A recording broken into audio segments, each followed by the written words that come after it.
है कि शुरू के जो 9 अध्याय है वो 9 स्कंद जो है वो 10वें स्कंद की तैयारी के लिए है। 10वां स्कंद पूरा भगवान श्री कृष्ण की लीला है, तो उसको सुनने के लिए मन को तैयार करने के लिए शुरू के 9 स्कंद है।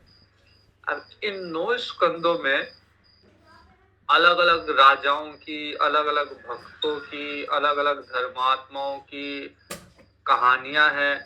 इसके अलावा लंबी चौड़ी काल गणना है, लंबा चौड़ा भूभाग का है वर्णन दिया हुआ है, अंतरिक्ष का सबका वर्णन दिया हुआ है। तो ये सारी चीजें तैयार मन को तैयार करती है कि भगवान की लीला को हम सुन सके, और अन्य अवतारों की कथा भी इन 9 स्कंद में है।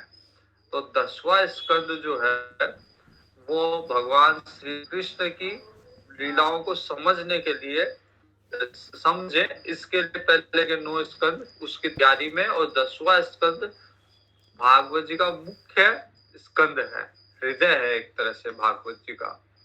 और उसमें भी कहते हैं कि रास पंचाध्याय जो है, भगवान जब रास करते हैं वो उस स्कंद का मतलब पूरी भागवत जी का हृदय है रास पंचाध्याय।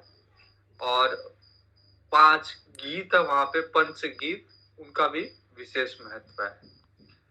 लेकिन जब 10वें स्कंद को अगर व्यक्ति पार कर जाता है या 10वें स्कंद में उसका मन रमण करने लग जाता है, अर्थात भगवान की लीला में, चरित्र में, गुणों में मन अगर रमण करता है, उसके बाद में 11वां स्कंद है। और 11वां स्कंद पूरी तरह से ज्ञान का स्कंद है। तो भगवान का ज्ञान तभी समझ में आता है जब पहले भगवान की लीला कथा इनसे मन शुद्ध हो गया हो, तब भगवान का ज्ञान समझ में आता है। और ज्ञान लगभग वही है जो भगवत गीता में है। वहां भगवान ने अर्जुन को ज्ञान दिया था, यहाँ भगवान उद्धव जी को ज्ञान देते हैं, उसी का और विस्तार है। भगवत गीता में जो 700 श्लोक में जो संक्षेप में भगवान ने ज्ञान दिया, उसका और विस्तार है 11वें स्कंद में। तो अगर गीता जी किसी को समझ में नहीं आ रही है तो उसको 11वां स्कंद पढ़ना चाहिए। और स्वामी राम सुखदास जी की जो साधक संजीवनी है, अगर ध्यान से देखा जाए तो लगता है कि स्वामी जी ने भी 11वें स्कंद से काफी कुछ साधक संजीवनी में डाला है। और उसके बाद में फिर 12वां स्कंद है। तो 12वां स्कंद एक तरह से 12वें स्कंद में एक कथा है जिसमें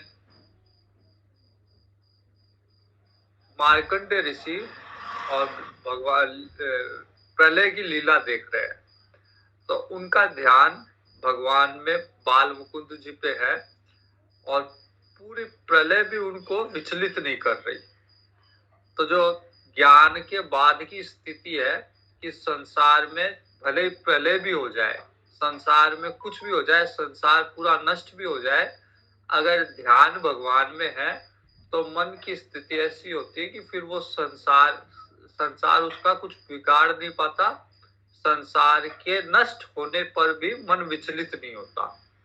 तो ये स्थिति जो गीता जी में हमने निष्कर्म सिद्धि देखी थी, या अस्पर्श योगा, वो वाली स्थिति है कि संसार भले ही नष्ट हो जाए या संसार में कितने भी कष्ट हो, कोई भी पीड़ा हो, मन अगर भगवान में लगा हुआ है तो कोई भी चीज विचलित नहीं करती। तो इस तरह से भागवत जी का स्वरूप दिया हुआ है। और अलग अलग अन्य अन्य पुराणों में भागवत जी की महिमा महात्म्य बताया हुआ है। तो भागवत महापुराण में 6 अध्यायों में, शुरू के 6 अध्यायों में जो भागवत जी का महत्व बताया गया है वो पद्म पुराण से है। तो पद्म पुराण से 6 अध्याय लेके भागवत जी का क्या महत्व है पहले ये बताया हुआ है। इसमें मुख्य रूप से जो भागवत जी का महात्म्य है, उसमें मुख्य रूप से कथा है, दो कथा है मुख्य रूप से। एक नारद जी की कथा, जिसमें नारद जी देखते हैं ज्ञान भक्ति वैराग्य, जिसमें भक्ति जो विलाप कर रही है अपने पुत्र ज्ञान और वैराग्य के लिए, और दूसरी कथा है आत्मदेव की। तो ये दोनों कथा देखेंगे, और फिर 6ठे अध्याय में भागवत की क्या पद्धति है, किस पद्धति से भागवत की जानी चाहिए, वो बताया हुआ है। तो शुरू के महात्म्य के जो पहले प्रथम स्कंद से पूर्व महात्म्य बताया गया है, उसमें ये 6 अध्याय है। और जैसा हम लोग सब जानते हैं कि भागवत जी के मुख्य वक्ता सुखदेव जी है, और मुख्य श्रोता है वो परीक्षित है, राजा परीक्षित। तो राजा परीक्षित को सुखदेव जी भागवत सुना रहे हैं। लेकिन रामचरितमानस में भी जैसे था, ये पुराण की स्टाइल ही है कि पुराण में एक के अंदर एक कहानी होती है। तो पहले सूत जी कथा सुना रहे हैं शौनकादि ऋषियों को, और फिर वो सूत जी अपने कथा में कहेंगे कि ये कथा सुखदेव जी ने सुनाई थी राजा परीक्षित को। तो सबसे पहले भागवत जी का पहला अध्याय है महात्म्य का, जिसमें देव ऋषि नारद जी की भक्ति से, माता भक्ति से भेंट हुई, मिले थे आपस में। तो सबसे पहला श्लोक है सच्चिदानंद रूपाय विश्वोत्पत्त्यादि हेतवे।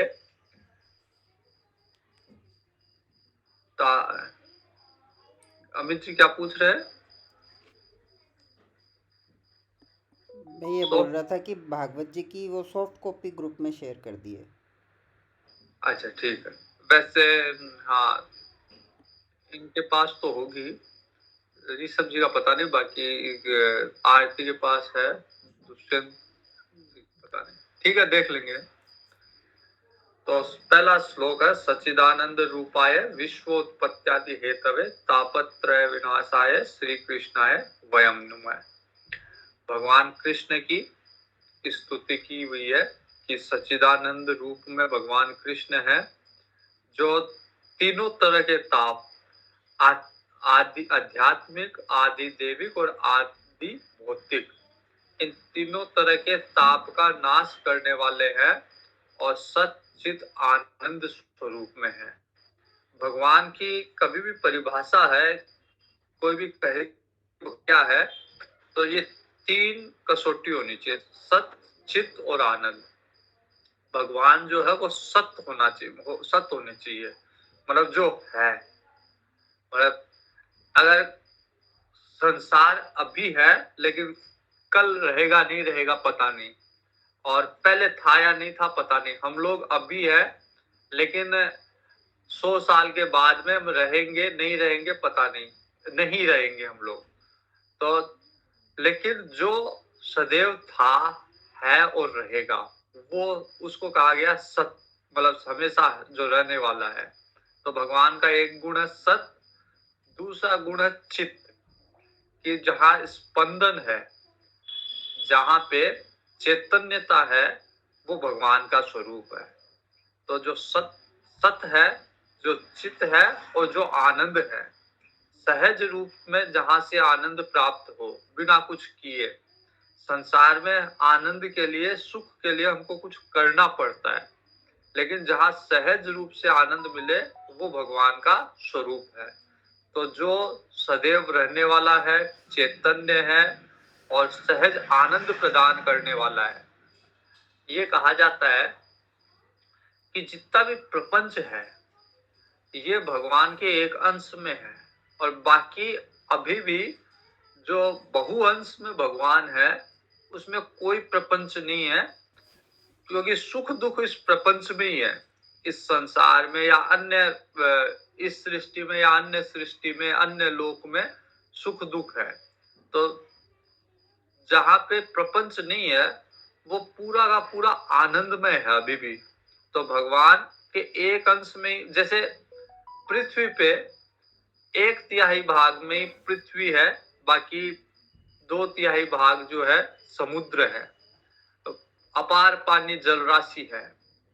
वैसे ही भगवान के एक अंश में ही प्रपंच है, बाकी भगवान का बहुअंश जो है वो आनंदमय है। तो भगवान का स्वरूप ही सत, चित और आनंद, ये भगवान का मुख्य स्वरूप है। बाकी अन्य स्वरूप जब अवतार लेते हैं तो अन्य लीला कथा वो अलग है, लेकिन मुख्य रूप से भगवान वही सत, चित, आनंद है जो अवतार में अवतारी पुरुष बनते हैं। भगवान राम के जन्म के टाइम पे भी मानस में हमने देखा था, जो आनंद सिंधु सुख राशि, तो भगवान राम भी आनंद के सिंधु है। तो भगवान का मतलब ही है कि आनंद, आनंद स्वरूप है, वही भगवान है। तो सच्चिदानंद रूपाय विश्वोत्पत्त्यादि हेतु है, विश्व की उत्पत्ति का जो हेतु है, मतलब परम कारण है, परम पिता है, उसी से जगत की उत्पत्ति, स्थिति और विनाश उसी से होता है। तो सच्चिदानंद रूपाय भगवान जो है वो सच्चित आनंद के रूप में है और विश्व की उत्पत्ति के हेतु है। तापत्रय विनाशाय, हमारे लिए उपयोगी क्यों है? क्योंकि हम 3 तरह के ताप से ग्रसित हैं। कभी आध्यात्मिक ताप होता है, अर्थात हमारे मन में ताप उत्पन्न होता है, पीड़ा कष्ट उत्पन्न होते हैं। कभी आदि देविक ताप होता है, बहुत ज्यादा बारिश हो गई, बाढ़ आ गई, ये आदि देविक ताप है। इसमें हमारा बस नहीं चलता। कुछ ऐसे प्रकृति के द्वारा कुछ ऐसे ताप होते हैं, बहुत ज्यादा गर्मी पड़ रही है, बहुत ज्यादा सर्दी पड़ रही है, बहुत ज्यादा बारिश है, ओले पड़ रहे हैं, बिजली गिर गई, बाढ़ आ गई, तो ये सब आदि देविक। आध्यात्मिक हमारे मन के द्वारा आदि देविक और आदि भौतिक। भौतिक रूप से, बाहरी रूप से कहीं लग गई, कहीं बीमार हो गए, तो शरीर को जो कष्ट हुआ, किसी ने आक्रमण कर दिया, किसी ने मारा, किसी कहीं आघात लग गया, ये सब आदि भौतिक। शरीर बीमार हो गया, वृद्धावस्था को प्राप्त हो गया, शरीर के प्राण निकल रहे हैं, ये सब आदि भौतिक। तो भगवान जो सच्चिदानंद रूप में कृष्ण भगवान है, वो तीनों तरह के ताप का नाश करने में सक्षम है, आदि देविक, आदि भौतिक और आध्यात्मिक। अब ये तो कृष्ण भगवान की स्तुति हो गई। अब सुखदेव जी की एक स्तुति है, या सुखदेव जी के बारे में एक श्लोक है जिसमें सुखदेव जी का वर्णन किया हुआ है, क्योंकि सुखदेव जी मुख्य वक्ता है। भागवत जी के सुखदेव जी आचार्य है, तो उनके बारे में एक श्लोक दिया हुआ है, यम प्रवजन्तमनुपेतमपेत कृत्यम द्वेपायनो विरह कातर आजुहाव पुत्रेति तन्मयतया तरवोभिनेदु तं सर्वभूत हृदयं मुनिमानं तोस्मि। सुखदेव जी अंदर जब माँ के गर्भ में थे तभी उनको ज्ञान भी था और ब्रह्म अवस्था थी उनकी। सुखदेव जी बाहर निकल ही नहीं रहे थे, गर्भ से बाहर नहीं निकल रहे थे। काफी बड़ी उम्र में वो फिर गर्भ से बाहर निकले और निकलते ही सुखदेव जी जंगल में चले गए, भगवान की भक्ति के लिए जंगल में चले गए। अब सुखदेव जी जैसे जैसे गए, व्यास जी के पुत्र है सुखदेव जी, व्यास जी उनके पीछे पीछे जा रहे हैं। तो अभी सुखदेव जी का यज्ञोपवीत संस्कार भी नहीं हुआ, अर्थात सुखदेव जी को अभी कोई शिक्षा दीक्षा नहीं दी गई, लौकिक या वैदिक कोई भी तरह की शिक्षा नहीं दी, क्योंकि शिक्षा के बाद में कुछ व्यक्ति सीखे और उसके बाद में उसको समझ में आए कि संसार तो निराश सार है, छोड़ देना चाहिए, त्याग देना चाहिए, भगवान की तरफ जाना चाहिए, शिक्षा के कारण है। लेकिन उनको अभी शिक्षा नहीं मिली, इसका मतलब प्रारंभ से ही ज्ञान था, जन्म से ही उनमें ज्ञान था।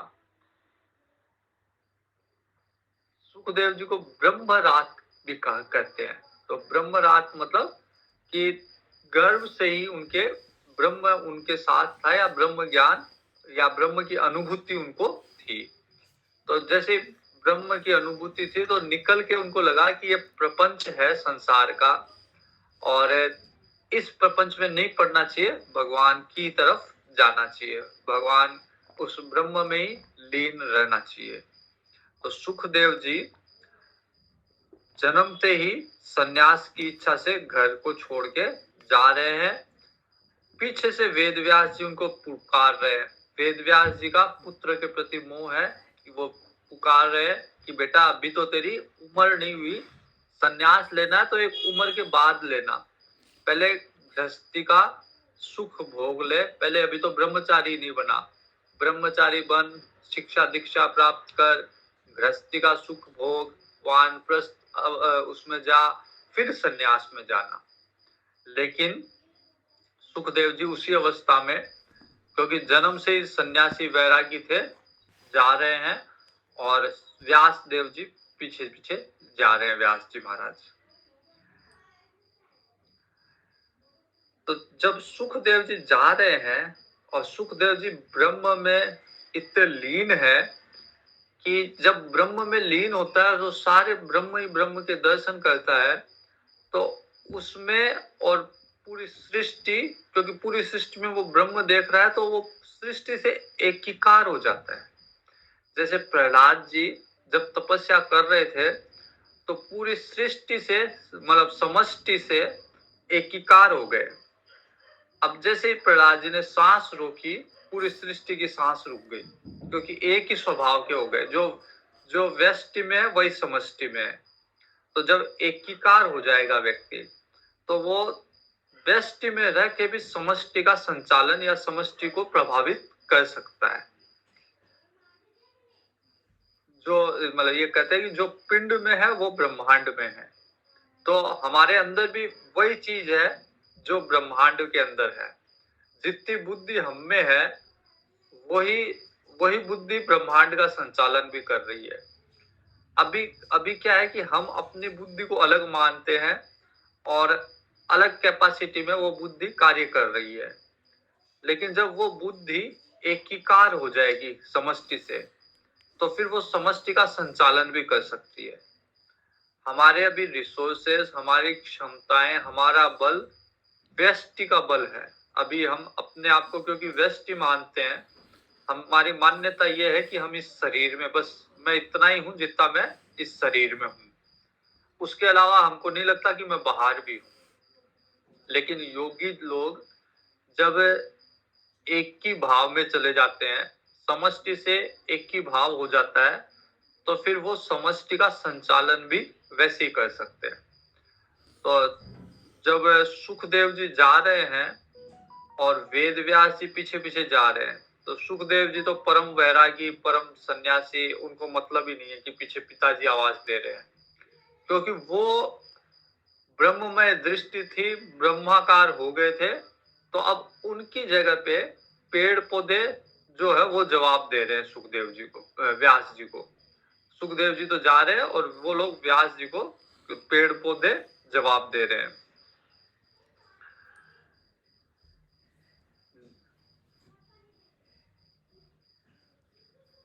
तो ऐसी ऐसी अवस्था है सुखदेव जी की, कि सुखदेव जी इतने बचपन से ही, जन्म से ही इतने वैरागी है, और वैराग्य के कारण जा रहे हैं, और उनको उनको जवाब भी नहीं दे रहे, लेकिन उनकी जगह प्रकृति या पेड़ पौधे उनकी जगह उनका उत्तर दे रहे हैं व्यास जी को। ये ऐसी अवस्था है सुखदेव जी की। यहाँ पे सिर्फ इस अवस्था को बताया गया, आगे आगे जब आएगा तो आगे क्या जवाब है वो आगे उसमें आएगा, लेकिन एक अवस्था है उनकी। ऐसे परमहंस, ऐसे वैरागी इस महापुराण के आचार्य है। अब शुरू कहाँ से होती है भागवत? तो नैमिषारण्य। नैमिषारण्य एक तीर्थ है लखनऊ के पास। लखनऊ के पास निकट नैमिषारण्य तीर्थ है, अभी भी है। तो वहां पे शौनकादिक ऋषि बैठे हैं। शौनकादि बहुत सारे ऋषि है, शौनक जी आदि अन्य ऋषि भी है। और सूत जी सभी पुराणों के आचार्य हैं। जब वेद व्यास जी ने विभाग किया कि कौन सा वेद कौन पढ़ाएगा, तो सूत जी के पिताजी को पुराणों का आचार्य नियुक्त किया कि जितने भी इतिहास और पुराण है वो सूत जी के पिताजी, नाम आएगा शायद अभी या मैं बाद में बता दूंगा, उनको दिया गया। फिर उनसे परंपरा में सूत जी को ये आचार्य की गद्दी मिली कि सारे के सारे पुराण, जितने भी पुराण है 18 पुराण, वो सूत जी पढ़ाते हैं। उनके आचार्य सूत जी है। जो भागवत महापुराण है, इसमें सुखदेव जी ये कथा सुनाएंगे परीक्षित को, राजा परीक्षित को। तो दो जोड़े बन गए। एक में सुखदेव जी सुना रहे हैं राजा परीक्षित को, और दूसरे में सूत जी सुना रहे हैं शौनक आदि ऋषि को। तो जो सूत जी सुना रहे हैं शौनक आदि ऋषि को, वो सुना रहे हैं नैमिषारण्य में। और सुखदेव जी सुना रहे हैं सुखताल में। सुखताल दिल्ली के पास में, क्योंकि जो है हस्तिनापुर का राजा परीक्षित अभिमन्यु का पुत्र है। तो अभिमन्यु की उत्तरा के गर्भ से राजा परीक्षित हुए। तो वो हस्तिनापुर की गद्दी में थे, इसलिए दिल्ली के आसपास सुखताल, ये तो हो गया नैमिषारण्य, हो गया लखनऊ के पास, और सुखताल हो गया दिल्ली के पास, हस्तिनापुर के आसपास। तो दो जगह पे कथा चल रही है भागवत की, एक सुखताल में और एक नैमिषारण्य में। और तीसरी कथा, चौथी कथा भी है, वो बीच में आएगी, लेकिन मुख्य रूप से दो वक्ता दो श्रोता। उसके अलावा एक तुंगभद्रा नदी के किनारे होगी और एक हरिद्वार में होगी। तो ये चार जगह, जैसे रामचरितमानस में भी 4 वक्ता 4 श्रोता थे। एक कागभूषण जी सुना रहे हैं गरुड़ जी को, दूसरी कथा हिमालय के ऊपर भगवान शिव सुना रहे हैं माँ पार्वती को, तीसरी कथा प्रयागराज में याज्ञवल्क्य जी सुना रहे हैं भरद्वाज जी को, और चौथी कथा तुलसीदास जी सुना रहे हैं अपने आप को, अपने मन को। तो वहां पे भी 4 वक्ता 4 श्रोता है, यहाँ पे भी 4 वक्ता 4 श्रोता है। तो एक कथा सुखदेव जी सुना रहे हैं परीक्षित को सुखताल में, दूसरी कथा सूत जी सुना रहे हैं शौनक आदि ऋषि को नैमिषारण्य में, तीसरी कथा सनकादिक ऋषि सुना रहे हैं नारद जी और अन्य को हरिद्वार में, और चौथी कथा गोकर्ण जी सुनाएंगे अपने धुंधकारी को, अपने भाई को, तुंगभद्रा नदी के पास में। तो ये 4 कथा, 4 वक्ता 4 श्रोता है। शौनक उवाच नेमिषे सूतमासीनम् अभिवाद्य महामतीं कथामृत रसास्वाद कुशल शौनको ब्रवीत। तो एक बार भगवान की कथामृत का रसास्वादन करने में जो कुशल मुनि लोग हैं, शौनकादिक ऋषि जो है, वो इसी चीज में उनकी एक्सपर्टाइज है, इसी चीज में वो कुशल है कि भगवान की जहां पे भी कथा हो उसका रसास्वादन कैसे किया जाए, उसको कैसे सुना जाए उस कथा को। आज भी कई लोग इस चीज में वास्तव में एक्सपर्ट होते हैं कि कहीं पे भी भगवान की कथा हो रही हो वो लोग जाके उसका श्रवण करते हैं, बहुत अच्छे से उसको सुनते हैं। एक कोई मेरे को बता रहा था कि एक किसी गांव में लाडनू के आसपास कहीं इस इलाके में 50 लोगों का एक ग्रुप बना हुआ है और उनका काम यही है कि वो कहाँ भी कोई भी अच्छी कथा कहे उसको जाके सुनते हैं वो।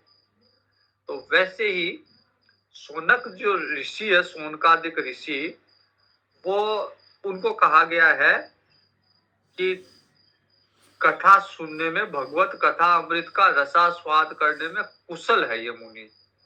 और नैमिषारण्य क्षेत्र में ये लोग विराजमान है और सूत जी को नमस्कार करके अब सूत जी से प्रश्न कर रहे हैं।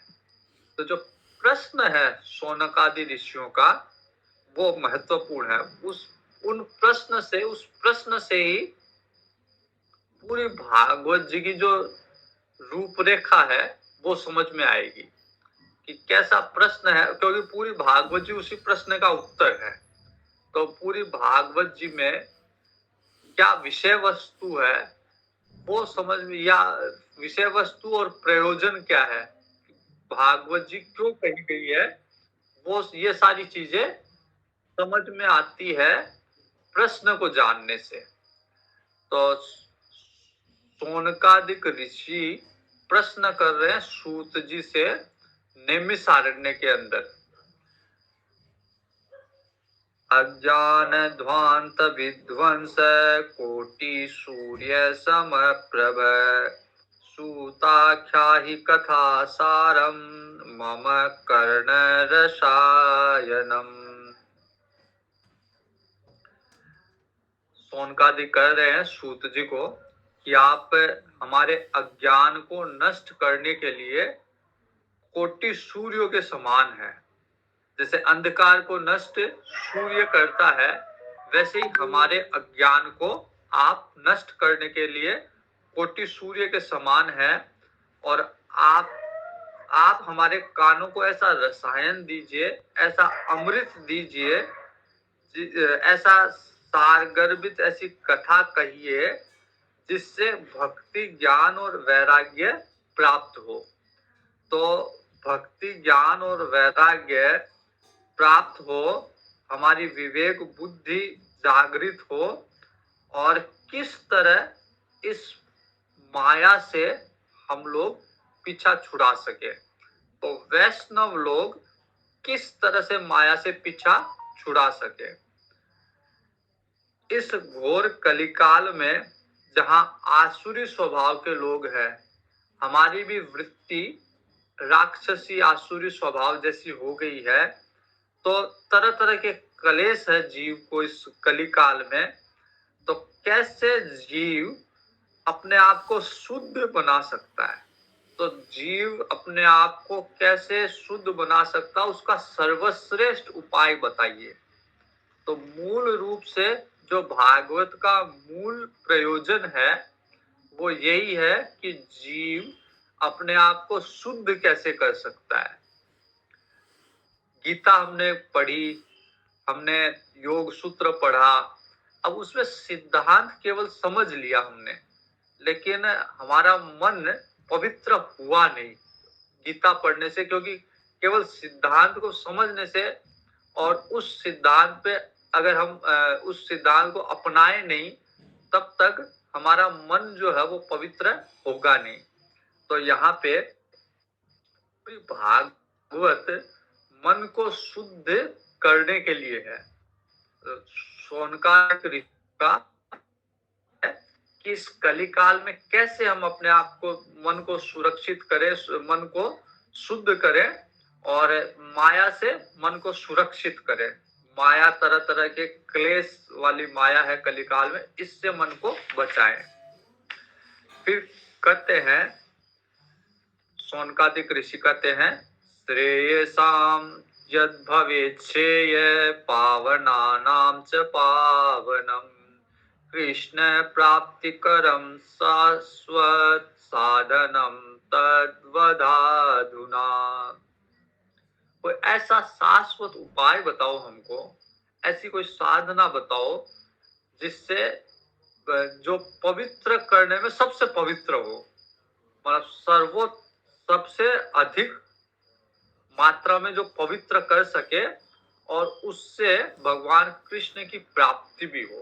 मन पवित्र होगा तभी तो भगवान मिलेंगे। तो ऐसा साधन बताइए जो सब सर्वाधिक पवित्र कर सके, सर्वाधिक हम मन को शुद्ध कर सके और भगवान कृष्ण से मिला सके। चिंतामणि चिंतामणिर्लोक सुखम सुरद सुरद्रु स्वर्ग संपदम प्रयच्छति गुरु प्रीतो वैकुंठम योगी दुर्लभम।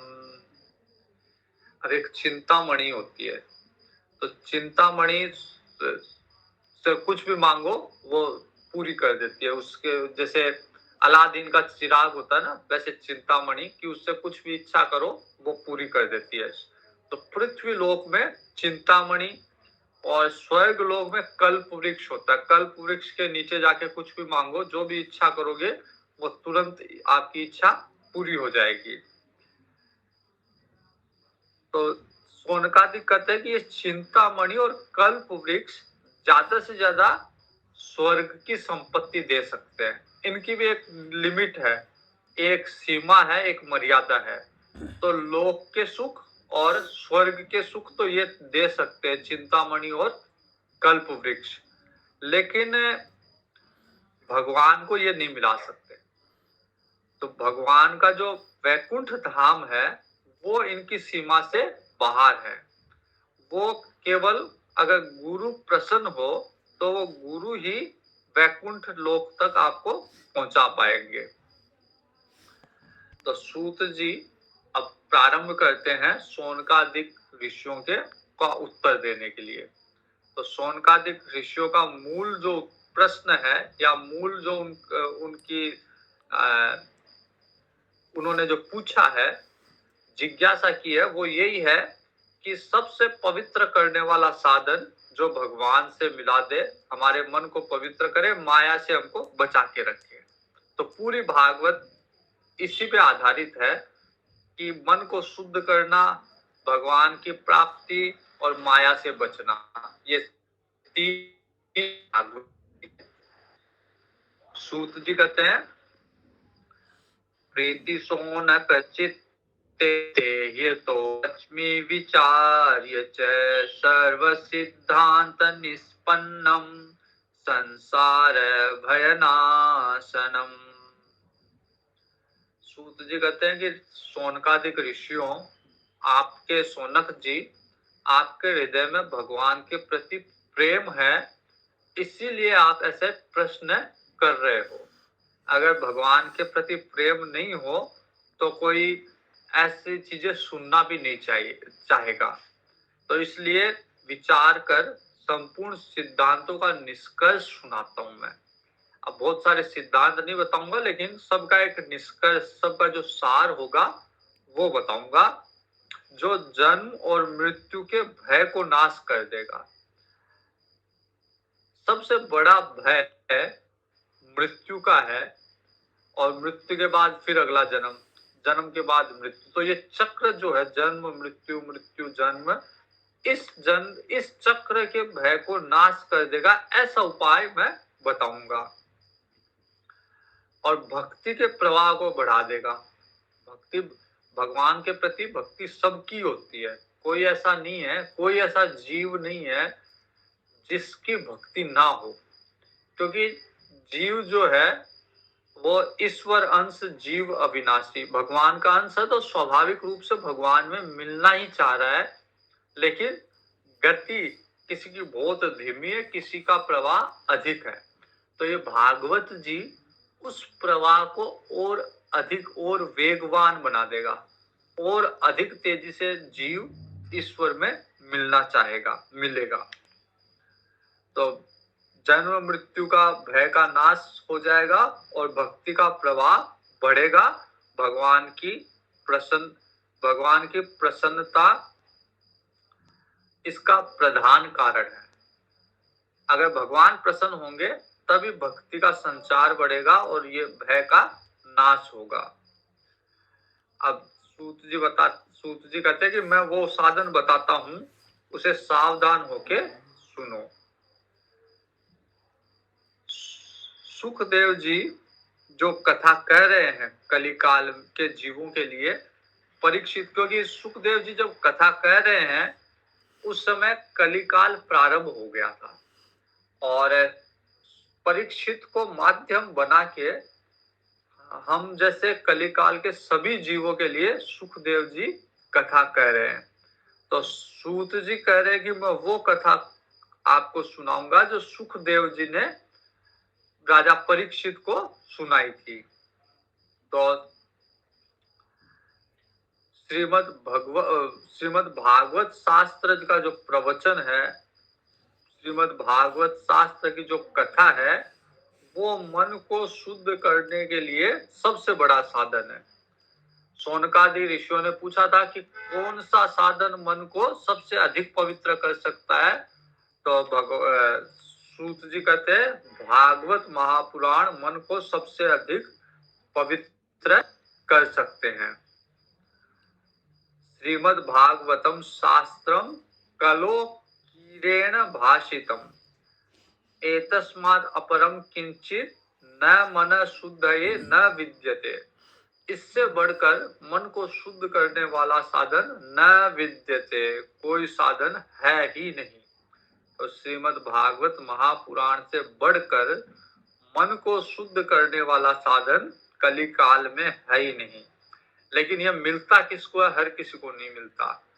जन्मांतरे भवेत पुण्यम तदा भागवतम लभेत।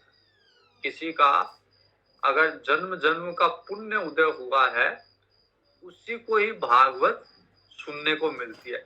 अब भागवत जिस रूप में आजकल जिस स्वरूप में हम सुन रहे हैं, जो सप्ताह जो समाज में चलती है कथा वगैरह, वो शुद्ध रूप से भागवत है ही नहीं, या भागवत का पूरा सार या पूरे तरीके से वो भागवत करते ही नहीं है, इसलिए उसका असर भी नहीं होता। बहुत सारी कथा में हम लोग जाते भी है, सुनते भी है, कई बार तो ऐसा लगता है कि भागवत पुराण से कुछ नहीं कह रहे, उसके अलावा ही कुछ कह रहे हैं, या कहीं से थोड़ा बहुत भागवत को टच करते, केवल कहीं से थोड़ा बहुत भागवत का नाम ले लिया, इधर उधर से कुछ टच किया भागवत को, और बाकी अपनी कोई कथा कह रहे हैं। लेकिन जो शुद्ध रूप से अगर भागवत सुनी जाए तो मन को उससे अधिक पवित्र करने का कोई साधन नहीं है, और जन्म जन्मांतर का पुण्य उदय होता है तो भागवत सुनने को मिलती है। अन्यथा तो भागवत के नाम पे वो किस्से कहानी चुटकुले ये सब चलता है। तो शुद्ध भागवत हमारा मन भी तैयार नहीं रहता। गलती कथावाचकों की नहीं है, हमारे मन की है गलती, क्योंकि हमारा मन अभी भी शुद्ध रूप से भागवत सुनने के लिए तैयार नहीं है। तो जब मन तैयार नहीं है तो वो चीज उपलब्ध भी नहीं होती। जिस समय मन तैयार होगा शुद्ध रूप से भागवत सुनने के लिए, वो भगवान की कृपा, भगवान का ऐसा संयोग बैठ जाएगा कि शुद्ध भागवत भी सुनने को मिल जाएगी। तो मुख्य समस्या मन की तैयारी की है। तो भगवान सूत जी कहते हैं जन्मांतरे भवेत पुण्यम तदा भागवतम लभेत।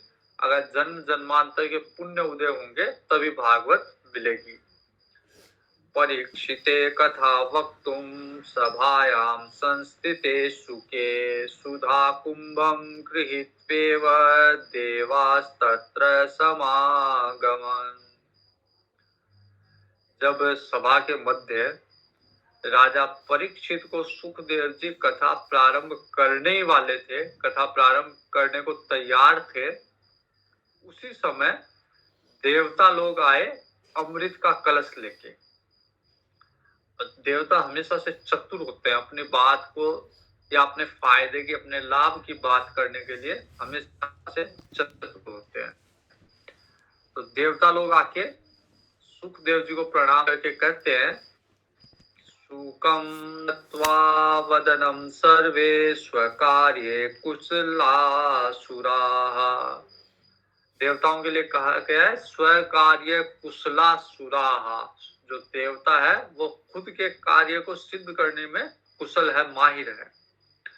अब वो आके कहते हैं कथा सुधाम प्रयच्छस्वम गृहीत्वेव सुधामिमाम। कहते हैं कि आप ये अमृत ले लीजिए और इसके बदले में भाई आप कथा क्यों कह रहे हो। राजा परीक्षित को श्राप लगा कि 7वें दिन मृत्यु है। राजा परीक्षित को अमर करने के लिए कथा कह रहे हो, तो ये अमर करने की दवा हम दे रहे हैं। देवता लोग कह रहे हैं कि अमर करने की दवा हम दे रहे हैं, इस अमृत को पिला दो। अमृत को पिलाने से राजा परीक्षित अमर हो जाएगा, आपको आवश्यकता नहीं होगी कथा कहने की। आप तो राजा परीक्षित को अमर कर दो और ये कथा हमको दे दो। तो ये जो विनिमय करना चाह रहे हैं हम देवता कि अमृत को देके और कथा लेना चाह रहे हैं। सुकम कथा सुधाम प्रयच्छस्वम गृहीत्वेव सुधामिमाम एवं विनिमये जाते सुधा राज्ञा प्रपीयताम। देवता लोग कह रहे कि अगर ऐसा विनिमय हो गया, आपने ये अमृत लेके हमें कथा दे दी, तो इस अमृत को आप परीक्षित को पिला सकते हो, राजा को पिला सकते हो। प्रपाश्यामो वयम सर्वे श्रीमद् भागवतामृतम। ये अमृत तो स्वर्ग वाला अमृत तो राजा को पिला दो और कथा अमृत हमें पिला दो। लेकिन सुखदेव जी ने मना कर दिया, इस ऑफर को इनकार कर दिया। ये जो प्रलोभन था देवताओं की तरफ से, ये जो देवताओं की तरफ से लालच दिया गया था, उसे मना कर दिया। क्योंकि कारण क्या है कि स्वर्ग का जो अमृत है उसमें सामर्थ्यता है कि वो जीव के भौतिक शरीर को अमर कर सकता है, लेकिन सदैव के लिए अमर नहीं कर सकता। अगर आदमी मर रहा है, वो अमृत पिला के उसका केवल स्थूल शरीर अमर हो सकता है, लेकिन उसको आत्मा का ज्ञान नहीं हो सकता। और बिना आत्मा के ज्ञान, आत्मा का ज्ञान केवल कथामृत से होगा। और बिना आत्मा के ज्ञान के भले स्थूल शरीर बना रहे, उसको अमरता का एहसास नहीं होगा, उसको पता नहीं चलेगा कि मैं अमर हूं। और वो ही कथामृत मिल जाएगा तो भले ही स्थूल शरीर ना रहे, लेकिन फिर भी उसको पता चलेगा, उसको ये अनुभूति होगी कि मैं तो वास्तव में मैं तो सदैव से ही अमर हूं। तो सुखदेव जी ने देवताओं का ये प्रलोभन से इनकार कर दिया कि आपका जो अमृत है, स्वर्ग से आप जो लेके आए हो, इस अमृत को ये आप रखो, और राजा परीक्षित को जो मैं कथामृत पिला रहा हूं, वो कथामृत मैं आपको नहीं दे सकता। वैसे तो सुखदेव जी पूरी सभा के अंदर बैठे थे और सुखदेव जी सबको ही कथा सुना रहे थे, लेकिन देवताओं को मना इसलिए किया क्योंकि देवता लोग चालाकी से कथा सुनना चाह रहे थे, श्रद्धा से नहीं आए। अगर श्रद्धा से आते तो जैसे अन्य लोग कथा सुन रहे हैं वैसे देवता भी सुन सकते थे, लेकिन उन्होंने चालाकी की। उन्होंने विनिमय का प्रस्ताव रखा कि आप स्वर्ग वाला अमृत ले लीजिए और कथा अमृत हमें इसके बदले में कथा अमृत दे दीजिए। तो सुखदेव जी कहते हैं कि ये विनिमय संभव नहीं है। क्व सुधा क्व कथा लोके क्व काच क्व मणि महान। सुखदेव जी कहते हैं ये तो ऐसे ही है कि जो कोई व्यक्ति कांच का टुकड़ा देखे और बढ़िया मणि लेना चाहे, तो ये विनिमय कैसे हो सकता है? ये विनिमय नहीं हो सकता। मणि का मूल्य अलग है, कांच के टुकड़े का मूल्य अलग है। तो कथा अमृत का मूल्य अलग है और स्वर्ग के अमृत का मूल्य अलग है। इनका आपस में विनिमय नहीं हो सकता। स्वर्ग के अमृत के बदले में कथा अमृत नहीं मिल सकता आपको। ब्रह्मरातो विचार्येवं तदा देवांजसा है। तो सुखदेव जी ने ये विचार किए कि ये अमृत जो स्वर्ग का ये देवता लोग लाए हैं, इनसे कथामृत का मूल्य बहुत अधिक है।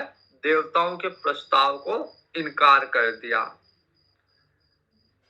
श्रीमद्भागवती वार्ता सुराणामपि दुर्लभा।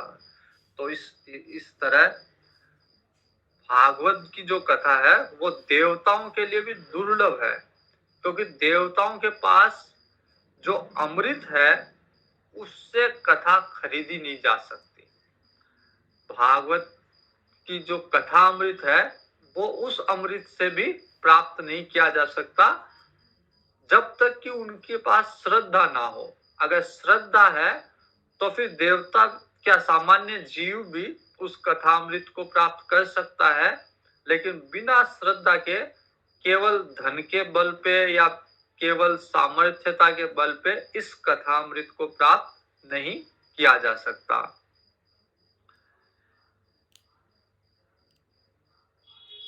तो जैसा कि मैंने बताया कि 4 जगह पे भागवत की कथा होगी। एक सुखदेव जी सुनाएंगे राजा परीक्षित जी को सुखताल में, सूत जी सुना रहे हैं शौनकादिक ऋषि को नैमिषारण्य में, और गोकर्ण जी सुनाएंगे तुंगभद्रा के तट पे, और चौथी कथा शौनकादि ऋषि सनकादिक ऋषि सुनाएंगे नारद जी को हरिद्वार के आनंद क्षेत्र में। तो अब सनकादिक ऋषि ने, सुखदेव जी कहते हैं कि ये कथा सनकादिक ऋषि ने नारद जी को सुनाया। हालांकि नारद जी को पहले से ब्रह्मा जी ने चतुश्लोकीय भागवत के रूप में ये ज्ञान ब्रह्मा जी ने नारद जी को पहले से दे रखा था। वही चतुश्लोकीय ज्ञान 4 श्लोक में जो भागवत जी है वो नारद जी ले जाके व्यास जी को दिया, और व्यास जी को कहा कि इसका विपुलीकरण करो, इसको आगे बढ़ाओ। तो उन 4 श्लोकों से ही व्यास जी ने 18,000 श्लोक बना दिए। तो मूल रूप से भागवत का ज्ञान केवल 4 श्लोक में है। देखेंगे हम, आएगा तब देखेंगे 4 श्लोकीय भागवत। उसी को बढ़ा के फिर वेद व्यास जी ने 18,000 श्लोक बना दिए।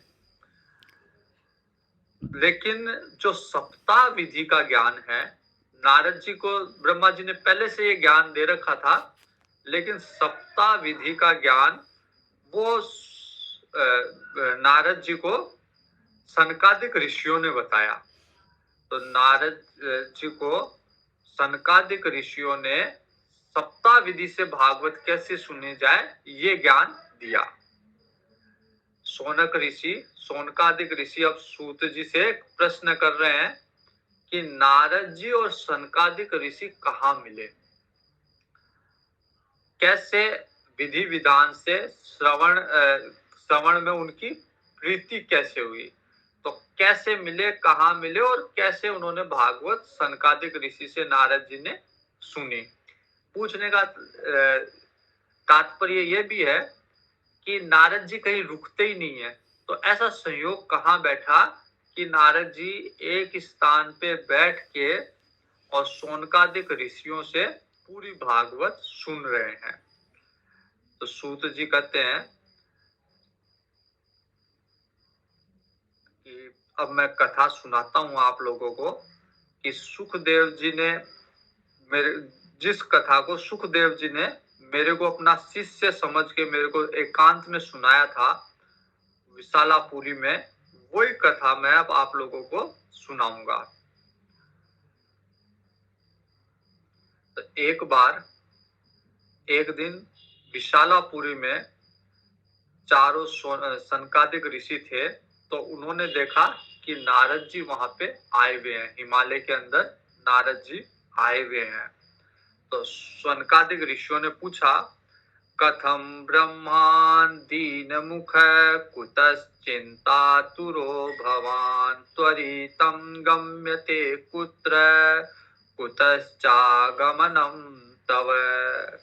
सनकादिक ऋषियों ने पूछा कि नारद जी, आपका मुख उदास है, आज आप थोड़े उदास उदास से लग रहे हो, आप कहाँ से आए हो, इतने चिंतातुर क्यों हो, इतनी चिंता क्यों आपके मुख पे, इतनी जल्दी में जा कहाँ रहे हो, कहाँ से आए हो, कैसे हो। इदानीं शून्यचित्तोऽसि गतवित्तो यथा जनः तवेदं मुक्तसङ्गस्य निश्चितं वद कारणम्। सनकादिक ऋषि कह रहे हैं कि नारद जी, ऐसे लग रहा है आप तो जैसे संसार में किसी का वित्त अगर चला जाए, किसी का धन अगर चला जाए तो उसका मुंह उतर जाता है, वैसे ही आपका मुंह उतरा हुआ है। तो ऐसा क्या, आपकी चिंता का क्या कारण है, किस लिए आप इतने चिंतातुर हो, किस लिए आप एक व्याकुल पुरुष की तरह, जैसे कि किसी का कोई सारा धन लुट गया हो, उस तरह से आप अधीर हो रहे हो, कहाँ जा रहे हो, कहाँ से आए हुए हो। ये आप तो हमेशा भगवान में आपका मन लग रहा है, लगा हुआ रहता है, तो एक आसक्त पुरुष की तरह व्यवहार आप क्यों कर रहे हो। इन सब के उत्तर में नारद जी कहते हैं कि अहम तु पृथिवीं यातो ज्ञात्वा सर्वोत्तमामिति पुष्करं च प्रयागं च काशीं गोदावरीं तथा। नारद जी कहते हैं कि मैंने तो ये सोचा था कि पृथ्वी लोक में सबसे पुण्य भूमि है, इतने सारे तीर्थ है पृथ्वी लोक पे, इतने सारे साधु महात्मा है, अवतार लेते हैं पृथ्वी पे, पृथ्वी में इतनी पवित्र नदियां हैं, इतने तीर्थ है, तो चलो पृथ्वी का आज भ्रमण करते हैं। तो जितने भी तीर्थ स्थान है, उनके तीर्थ यात्रा पे मैं तो निकला था, पृथ्वी लोक गया था।